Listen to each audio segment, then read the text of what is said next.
ভেনেজুয়েলায় ভূমিকম্পের ৩ দিন পরও মিলছে জীবিতদের সন্ধান। চাপা পড়া প্রায় ৬০,০০০ মানুষের পরিণতি অজানা। উদ্ধারে কাজ করছে বিভিন্ন দেশের ৩০টিরও বেশি দল। ইরানের ভূখণ্ডে দ্বিতীয় দিনের মতো বোমাবর্ষণ যুক্তরাষ্ট্রের। বাহরাইন ও কুয়েতে মার্কিন ঘাঁটিতে পাল্টা হামলা। হরমুজ প্রণালী ঘিরে সতর্কতা বাড়িয়েছে ওয়াশিংটন।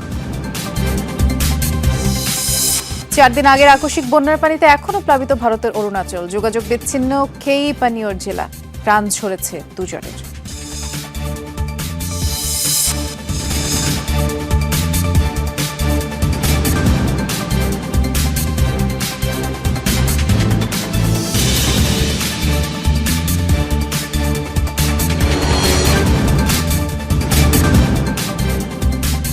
শুভেচ্ছা আমন্ত্রণ যমুনা আইডেস্কে নুসরাত বৃষ্টির সাথে আছে। শিরোনামগুলো শুনছিলেন। ভেনেজুয়েলার ভয়াবহ ভূমিকম্পের ৩ দিন পরও জীবিতদের সন্ধান মিলছে। এখনও ধ্বংসস্তূপ থেকে আর্তনাদ শোনা যাচ্ছে। তাদের উদ্ধারে চলছে জরুরি বিভাগের কর্মীদের প্রাণপণ চেষ্টা। এ পর্যন্ত বেশ কয়েকজনকে জীবিত উদ্ধার করা সম্ভব হয়েছে। একের পর এক মরদেহ বের করা হচ্ছে। এর মধ্যে প্রায় ১৫০০ প্রাণহানি নিশ্চিত করেছে কর্তৃপক্ষ। চাপা পড়ে থাকা প্রায় ৬০,০০০ মানুষের ভাগ্য এখনও অজানা। স্থানীয়দের পাশাপাশি অভিযানে অংশ নিয়েছে বিভিন্ন দেশের ৩০টির বেশি উদ্ধারকারী দল।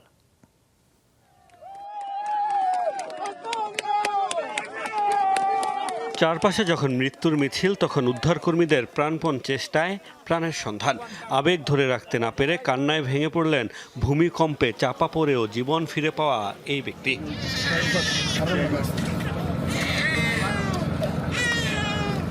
ধ্বংসস্তূপের ভেতর থেকে অলৌকিকভাবে জীবিত উদ্ধার হয়েছে ৯ মাস বয়সী এই শিশুও। জরুরি বিভাগের কর্মীদের প্রাণপণ চেষ্টায় প্রাণে বেঁচেছে তার মাও। জীবিত উদ্ধার হয়েছে ১১ বছর বয়সী আরও এক শিশু। ভেনেজুয়েলার ভয়াবহ জোড়া ভূমিকম্পে যখন শত শত মানুষের মৃত্যু আর স্বজনদের আহাজারিতে তৈরি হচ্ছে হৃদয় বিদারক পরিস্থিতি, তখন মুদ্রার উল্টো পিঠে তৈরি হচ্ছে কিছু অলৌকিক বেঁচে ফেরার গল্প। প্রাণের সন্ধানে দিনরাত লড়াই চলছে উদ্ধারকর্মীদের। স্থানীয়দের পাশাপাশি যোগ দিয়েছে বিভিন্ন দেশের অন্তত ১,৬০০ উদ্ধারকর্মী। চাপা পড়াদের আর্তনাদ শুনে শনাক্ত করা হচ্ছে জীবিতদের। এত মরদেহের ভিড়ে দু একজনের প্রাণের স্পন্দন নতুন উদ্দীপনা যোগাচ্ছে ক্লান্ত উদ্ধারকর্মীদের। বিপুল সংখ্যক মানুষ যোগ দিলেও প্রয়োজনীয় যন্ত্রপাতির সংকটে ধীর গতিতেই চলছে উদ্ধার কাজ। কোথাও কোথাও জীবিত উদ্ধারের সম্ভাবনায় অবলম্বন করা হচ্ছে বাড়তি সতর্কতা। ভারী যন্ত্রপাতি ব্যবহারের দাবি তুলছেন ধৈর্যহারা স্বজনরা। সবকিছুর ঊর্ধ্বে স্থানীয় জনগোষ্ঠীর সবাই সহায়তা করছে। সব শ্রেণীর মানুষই হাত বাড়িয়ে দিয়েছে। অন্য দেশও আমাদের সাহায্য করছে। সবার সহায়তায় অনেক মরদেহ বের করে আনতে পারছি। আমাদের কাছে কোনো ভারী যন্ত্রপাতি নেই। প্রচুর উদ্ধারকর্মী সাহায্যের জন্য এসেছেন। সাধ্যমতো সর্বাত্মক চেষ্টা করছেন তারা, কিন্তু আধুনিক যন্ত্রপাতি ছাড়া এসব ধ্বংসস্তূপ সরানো সম্ভব নয়।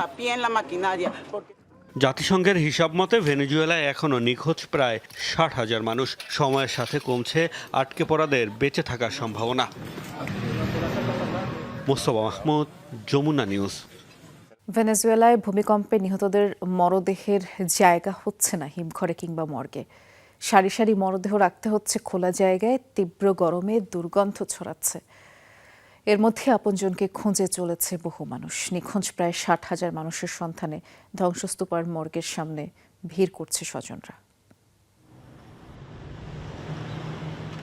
ভূমিকম্পে ধসে পড়া ভবন থেকে উদ্ধার করা হচ্ছে একের পর এক প্রাণহীন দেহ। হাসপাতালের হিমঘরে এত মরদেহ রাখার জায়গা নেই, তাই রাখা হচ্ছে খোলা আকাশের নিচে। তীব্র গরম, ৩২ ডিগ্রি সেলসিয়াসের উপর তাপমাত্রা। উপকূলীয় শহর লা গুয়ারায় সরকারি এক স্থাপনার সামনে সারি সারি উদ্ধারকৃত লাশ। যদি মেলে প্রিয়জনের মরদেহ, সেই আশায় তীব্র রোদ মাথায় নিয়েই লাশ শনাক্তে ঘণ্টার পর ঘণ্টা অপেক্ষা করছেন স্বজনরা। বিশেষজ্ঞদের মতে জীবিত কাউকে উদ্ধারের জন্য প্রথম ৪৮ থেকে ৭২ ঘণ্টা সবচেয়ে গুরুত্বপূর্ণ। তবে খাবার ও পানির ব্যবস্থা থাকলে সেই সময়সীমা কিছুটা বাড়তে পারে। তাই ধ্বংসস্তূপের সামনে প্রিয়জনকে জীবিত পাওয়ার ক্ষীণ আশাও করছেন অনেকে। আমি টানা এখানেই দাঁড়িয়ে আছি। আশা করছি ধ্বংসস্তূপের নিচে আমার বোনকে মৃত পাবো না, জীবিত ফিরে পাবো তাকে। সরকারি তথ্য মতে ভেনেজুয়েলার ভূমিকম্পে নিখোঁজ প্রায় ৬০,০০০ মানুষ, কিন্তু উদ্ধার তৎপরতার ধীরগতির জন্য আপনজনের মৃতদেহ পাওয়াই এখন সৌভাগ্য। ভূমিকম্পে সবকিছু হারানো মানুষগুলো মরদেহ সৎকারে প্রয়োজনীয় অর্থ জোগাড়েও বিপাকে পড়ছেন। আয়েশা রেজওয়ানা, যমুনা নিউজ। যুক্তরাষ্ট্র ইরান পাল্টাপাল্টি হামলার হুমকি ধামকি ঘিরে আবারও উত্তপ্ত মধ্যপ্রাচ্য। যুদ্ধবিরতি লঙ্ঘন করে দ্বিতীয় দিনের মতো ইরানের ভূখণ্ডে বোমা বর্ষণ করেছে মার্কিন বাহিনী। জবাবে বাহরাইন ও কুয়েত মার্কিন ঘাঁটিতে হামলা চালিয়েছে তেহরান। আগ্রাসন চালিয়ে গেলে আরও কঠোর পদক্ষেপের হুঁশিয়ারিও দিয়েছে। উল্টোদিকে ইরানের অস্তিত্ব ধ্বংসের হুমকি দিয়েছেন মার্কিন প্রেসিডেন্ট ডোনাল্ড ট্রাম্প। আবারও যুক্তরাষ্ট্রের টার্গেট ইরানের ড্রোন ও মিসাইল সংরক্ষণাগার এবং রাডার সাইট। এবারের পরিধি আগের দিনের চেয়েও বেশি। সিরিক, বন্দরি লেনগে এবং কেশম আইল্যান্ডে হয়েছে হামলা। মোট 10টি লক্ষ্যে বোমা বর্ষণের কথা জানিয়েছে মার্কিন সেন্ট্রাল কমান্ড সেন্টকম। দাবি, হরমুজ প্রণালীতে আরও একটি বাণিজ্যিক জাহাজে হামলার জবাবে এই সামরিক অভিযান। পাল্টা জবাব দিয়েছে তেহরানও। কুয়েতে যুক্তরাষ্ট্রের আলী আল সালেম বিমান ঘাঁটি এবং বাহরাইনের সালমান বন্দরে মার্কিন নৌবাহিনীর পঞ্চম বহর লক্ষ্য করে হামলা চালিয়েছে আইআরজিসি। ইরানের ছোড়া 9টি ড্রোন ভূপাতিতের দাবি করেছে বাহরাইন। একটি সামরিক ভবন ক্ষতিগ্রস্ত হয়েছে বলেও জানিয়েছে। ইরানের ড্রোন প্রতিহতের কথা জানিয়েছে কুয়েতও। আইআরজিসির হুঁশিয়ারি, এরপর যুদ্ধবিরতির শর্ত ভঙ্গ করলে শান্তি প্রক্রিয়া সম্পূর্ণ স্থগিত হিসেবে বিবেচনা করবে তারা। আরও কঠোর জবাবের হুমকিও দিয়েছে। শুরু থেকে যা বলেছিলাম, শত্রুপক্ষ ধোঁকাবাজ, অবিশ্বস্ত এবং নিজেদের অঙ্গীকার ভঙ্গ করায় অভ্যস্ত তারা। আলোচনার যে কোনো পর্যায়েই উস্কানিমূলক পদক্ষেপ নিতে পারে তারা। তাদের চরিত্র সম্পর্কে ভালোভাবেই জানি। তবে তারা যেমন আচরণই করুক, আগে উপযুক্ত জবাব দিয়েছি, ভবিষ্যতেও দিয়ে যাব, আর তা হবে আরও কঠোর। ইরানের হামলার নিন্দা জানিয়েছে ওমান, কাতার, কুয়েত, সংযুক্ত আরব আমিরাত। ইসলামী প্রজাতন্ত্রের অস্তিত্ব ধ্বংসের হুঁশিয়ারি দিয়েছেন মার্কিন প্রেসিডেন্ট ডোনাল্ড ট্রাম্প। ট্রুথ সোশ্যালে দেয়া পোস্টে বলেন, ইরান শিক্ষা না নিলে আর সংযম দেখাবে না যুক্তরাষ্ট্র। বাধ্য হবে অসমাপ্ত সামরিক অভিযান শেষ করতে। Dorothy Tasrin, Jamuna news.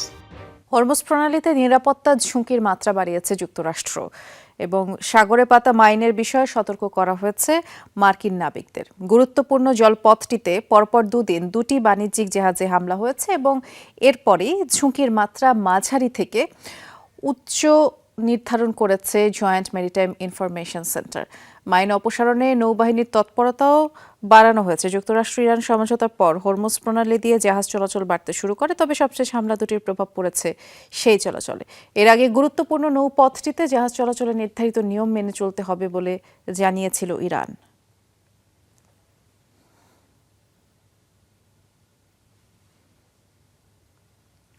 ইসরায়েলের সাথে হওয়া কাঠামোগত চুক্তির মাধ্যমে সার্বভৌমত্ব বিসর্জন দিয়েছে লেবানন সরকার, এমন অভিযোগ করেছেন হিজবুল্লাহ প্রধান নাইম কাশেম।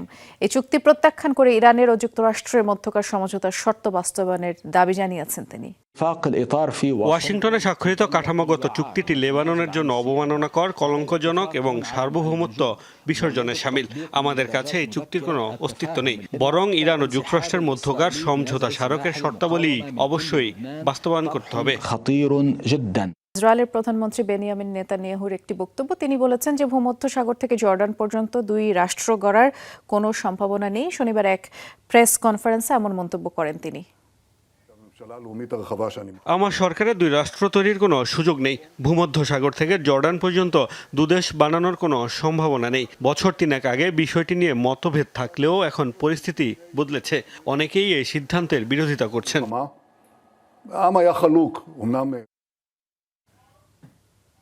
আবারও সিরিয়ায় হামলা চালিয়েছে ইসরায়েল। হত্যার দাবি করেছে সশস্ত্র বাহিনীর বেশ কয়েকজন সদস্যকে। প্রতিরক্ষা বিভাগ আইডিএফ বিষয়টি নিশ্চিত করেছে। সোশ্যাল হ্যান্ডেল এক্সে আইডিএফ এর ভেরিফাইড ফেসবুক পেজ থেকেই এমনটি জানানো হয়েছে। বলা হয়েছে যে দক্ষিণ সিরিয়ার বিশেষ একটি সিকিউরিটি জোনে অভিযান চালিয়েছে ইসরায়েলি বাহিনী, তবে নিহতের কোনো সশস্ত্রের সংগঠনের সাথে জড়িত তা তেল আবিব জানায়নি। 2024 সালের ডিসেম্বরে জাতিসংঘ ঘোষিত সিরিয়ার বাফার জোন দখলে নেয় আইডিএফ। সংস্থাটির তথ্য বলছে এখন অবধি সিরিয়ার 235 বর্গ কিলোমিটার জায়গা দখলে রেখেছে ইসরায়েল।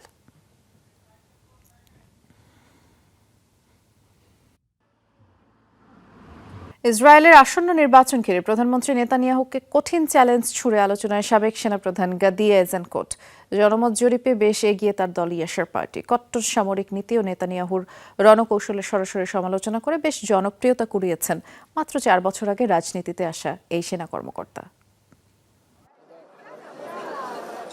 ৬৬ বছর বয়সী ইসরায়েলি সাবেক সেনাপ্রধান গাদি আইজেনকোট মাত্র 4 বছর আগে স্বতন্ত্র প্রার্থী হিসেবে অভিষেক ঘটে ইসরায়েলের রাজনীতিতে। তবে এই অল্প দিনের মাঝেই কুড়িয়েছেন ব্যাপক জনপ্রিয়তা, যার প্রভাবে অনেকটাই নড়বড়ে হয়ে পড়েছে ইসরায়েলি প্রধানমন্ত্রী বেনিয়ামিন নেতানিয়াহুর মসনদ। ইসরায়েলের আসন্ন নির্বাচনে জনমত জরিপে বেশ এগিয়ে আছে আইজেনকোটের নবগঠিত দল ইয়াশার পার্টি, যার পেছনে মূল ভূমিকায় রয়েছে ইসরায়েলি প্রধানমন্ত্রীর বিরুদ্ধে তার কঠোর ও সরাসরি সমালোচনা। গাজায় ইসরায়েলের অভিযান শুরুর পর যুদ্ধকালীন ক্যাবিনেটে যোগ দেওয়ার মাত্র 8 মাসের মাথায় নেতানিয়াহুর নেতৃত্বের বিরুদ্ধে প্রতিবাদ জানিয়ে পদত্যাগ করেন তিনি।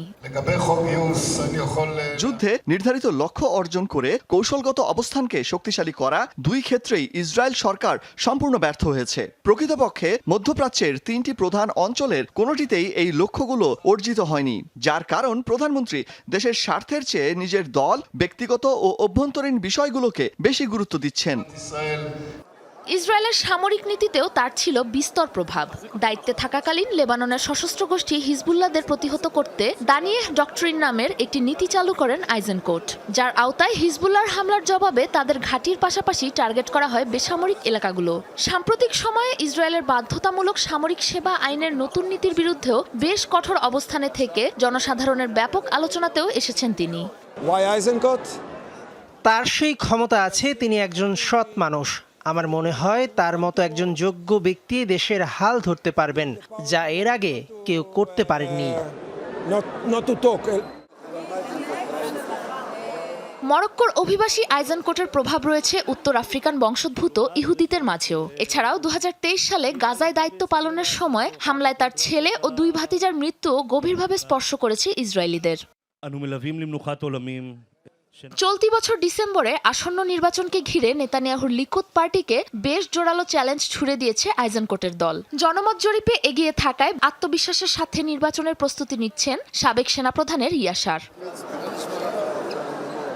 সাবরিনা নুসরাত, যমুনা নিউজ।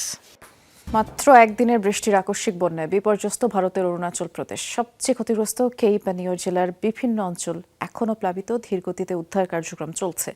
ভূমিধসে জাতীয় সড়কের কিছু অংশেও যান চলাচল বন্ধ। কয়েকদিন ধরেই যোগাযোগ বিচ্ছিন্ন রাজ্যের সাথে। চলমান দুর্যোগে এখন পর্যন্ত 2 জনের প্রাণহানির খবর পাওয়া গেছে, অন্তত 3 জন নিখোঁজ। 4 দিন পার হতে চললেও এখনও প্লাবিত ভারতের অরুণাচল প্রদেশের বিভিন্ন স্থান। ক্লাউড বার্স্ট অর্থাৎ মেঘ বিস্ফোরণের কারণে বুধবার প্রচণ্ড বৃষ্টিতে রাজ্যের বিভিন্ন অঞ্চলে দেখা দেয় আকস্মিক বন্যা বা হরকাবান। সবচেয়ে ক্ষতিগ্রস্ত কেইপানিয়র জেলা এখনও যোগাযোগ বিচ্ছিন্ন অন্যান্য রাজ্যের সাথে। জাতীয় সড়কের বিভিন্ন অংশে ভূমিধস হওয়ায় যান চলাচল বন্ধ কিছু এলাকায়। স্থানীয় জলবিদ্যুৎ প্রকল্পের ছেড়ে দেওয়া পানিতে তলিয়েছে লোকালয়। প্রায় 20টি বাড়ি, কোয়ার্টার ভেসে গেছে। নিখোঁজদের কোনো তথ্য নেই, জানি না তাদের পরিণতি কি। আমার যা ছিল সব হারিয়েছি। আমার বোনের ছেলে কোনোভাবে নিরাপদে বেরিয়ে আসতে পেরেছে, কিন্তু বোন এখনো নিখোঁজ। উদ্ধারকারী দলের কাছে আমার অনুরোধ থাকবে তাকে যেন দ্রুত সম্ভব উদ্ধার করা হয়।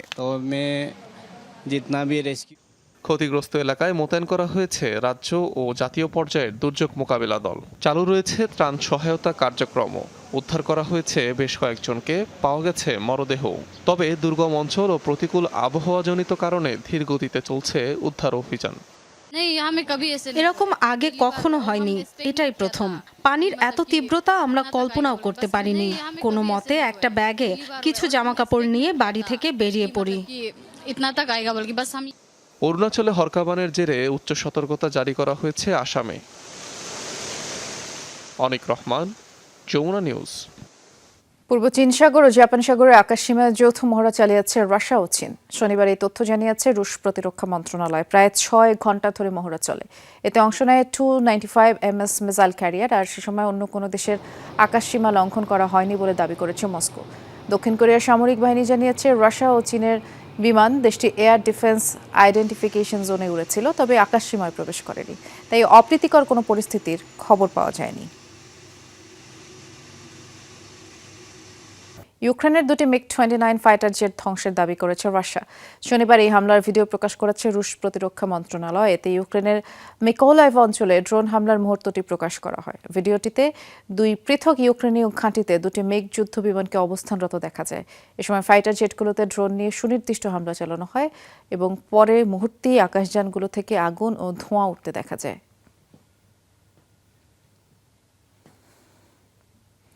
পাকিস্তানের করাচিতে সীমান্তরক্ষী বাহিনীর কার্যালয়ে হামলা চালিয়েছে অস্ত্রধারীরা। প্রাণ হারিয়েছে সিন্ধু রেঞ্জার্সের 4 সদস্য। শনিবার এই তথ্য জানিয়েছে দেশটির সংবাদ মাধ্যম। স্থানীয়রা জানায়, শনিবার রাত 8:30টার দিকে একটি বড় বিস্ফোরণের আওয়াজ শোনা যায়। এরপরে গোলাগুলি শুরু হয়। করাচি বিশ্ববিদ্যালয়ে আবহাওয়া দপ্তরের কাছে অবস্থান আধা সামরিক বাহিনীর ভবনটি। ঘটনাস্থলেই রেঞ্জার্স সদস্যরা নিহত হন। পাল্টা অভিযানে 6 সশস্ত্র হামলাকারীও প্রাণ হারান। সম্প্রতি পাকিস্তানের সীমান্তবর্তী এলাকায় জঙ্গি তৎপরতা বেড়ে যাওয়ায় আবারও বড় হামলার শঙ্কা জানিয়েছেন স্থানীয় পুলিশ বিভাগ। কঠোর করা হয়েছে নিরাপত্তা। অবশেষে বৃষ্টির দেখা পেল। তীব্র গরমে বিপর্যস্ত ফ্রান্সের রাজধানী প্যারিস। দীর্ঘ দাবদাহের পর প্যারিসিয়ানদের কাছে বৃষ্টি নেমেছে চরম স্বস্তি হয়ে। শনিবার রাতে বৃষ্টিতে কয়েকদিনের তীব্র তাপপ্রবাহের অবসান হয়েছে। সম্প্রতি দেশটির অনেক এলাকায় তাপমাত্রা 40 ডিগ্রি সেলসিয়াস ছাড়িয়ে যায় এবং প্যারিসে তাপমাত্রা ওঠে 41 ডিগ্রি সেলসিয়াস পর্যন্ত। বৃষ্টিতে স্বস্তি ফেরে নগরবাসী জীবনে। আবহাওয়া বিভাগ জানিয়েছে, শনিবার রাতের পর রোববার পর্যন্ত প্যারিস ও আশপাশের এলাকায় বজ্রপাত সহ শক্তিশালী ঝড় হতে পারে। রোববার প্যারিসের সর্বোচ্চ তাপমাত্রা দাঁড়াতে পারে 30 ডিগ্রি সেলসিয়াসে। দক্ষিণ কোরিয়া বদলে গেছে টেক জায়ান্ট কোম্পানিগুলোর কর্মীদের ভাগ্য। এআই শিল্পের ক্রমবর্ধমান বিকাশে হু করে বাড়ছে সেমিকন্ডাক্টর বা চিপ নির্মাতা প্রতিষ্ঠানগুলোর আয়। বেড়ে গেছে মজুরি স্কেলও। এমনকি উচ্চ আয়ের পেশাজীবী ডাক্তার কিংবা আইনজীবীদেরও ছাড়িয়ে যাচ্ছে অনেকের বেতন। এমন পরিস্থিতিতে দেশটির বিয়ের বাজারে এখন চাহিদার শীর্ষে পৌঁছে গেছে চিপ নির্মাতা প্রতিষ্ঠানগুলোয় কর্মরত নারী পুরুষরা। দক্ষিণ কোরিয়ার বিয়ের বাজারে একসময় সবচেয়ে বেশি কদর ছিল ডাক্তার, আইনজীবী কিংবা সরকারি উচ্চপদস্থ কর্মকর্তাদের। কিন্তু কৃত্রিম বুদ্ধিমত্তা বা এআই এর বদৌলতে এখন সেই তালিকায় উঠে এসেছে চিপ নির্মাতা প্রতিষ্ঠানের কর্মীরা। এআই প্রযুক্তির ব্যাপক চাহিদা বদলে দিয়েছে দক্ষিণ কোরিয়ার প্রযুক্তির বাজার সহ কর্মীদের জীবনও। এআই বুমের ফলে চিপ নির্মাতা কোম্পানিগুলোর মুনাফা বেড়েছে রেকর্ড পরিমাণ। সেই সাথে টেক জায়ান্টগুলোর বেতন স্কেল বেড়ে গেছে কয়েক গুণ। তাই বদলে গেছে কর্মীদের জীবনযাত্রার মান। অবস্থা এমন হয়েছে যে বর্তমান বিয়ের বাজারে কাঙ্ক্ষিত পাত্রপাত্রীর তালিকায় তারাই এখন শীর্ষে বলে জানিয়েছে ম্যাচমেকিং সাইটগুলো। সম্প্রতি এসকে হাইনিক্স ও স্যামসাং ইলেকট্রনিক্সের কর্মীদের মূল্যায়ন স্কোর 83 থেকে বেড়ে 87 হয়েছে। আর এতে স্পষ্ট বোঝা যায় প্রতিষ্ঠানটি এখন বিয়ের বাজারে কতটা জনপ্রিয় ও কাঙ্ক্ষিত হয়ে উঠছে। পরিবর্তনের প্রভাব পড়েছে তরুণ তরুণীদের ক্যারিয়ার প্ল্যানিংয়েও। আগে বেশিরভাগ শিক্ষার্থীর স্বপ্ন ছিল ডাক্তার কিংবা আইনজীবী হওয়া, কিন্তু এখন অনেকেই নজর দিচ্ছে সেমিকন্ডাক্টর বা চিপ শিল্পে। এমনকি কয়েক বছর আগে কোরিয়া বিশ্ববিদ্যালয়ে সেমিকন্ডাক্টর ইঞ্জিনিয়ারিং বিভাগ চালুর পর এই বিভাগেই ভর্তি হয়েছে সর্বোচ্চ সংখ্যক শিক্ষার্থী। চিপ শিল্পে চাকরি করলে ভবিষ্যৎ নিয়ে আমি অনেক বেশি নিশ্চিন্ত বোধ করি। বন্ধুদের তুলনায় আমার চাকরির সম্ভাবনা বেশি নিরাপদ মনে হয়। দক্ষিণ কোরিয়ার 15 থেকে 29 বছর বয়সীদের বেকারত্বের হার বেড়েছে আশঙ্কাজনক হারে। ফলে নিশ্চিত ভবিষ্যতের আশায় অনেকেই ঝুঁকছেন চিপ শিল্পের দিকে। আয়েশা রেজওয়ানা, যমুনা নিউজ। এই ছিল যমুনা আইডেস্কের আয়োজন। সাথে থাকার জন্য সবাইকে ধন্যবাদ।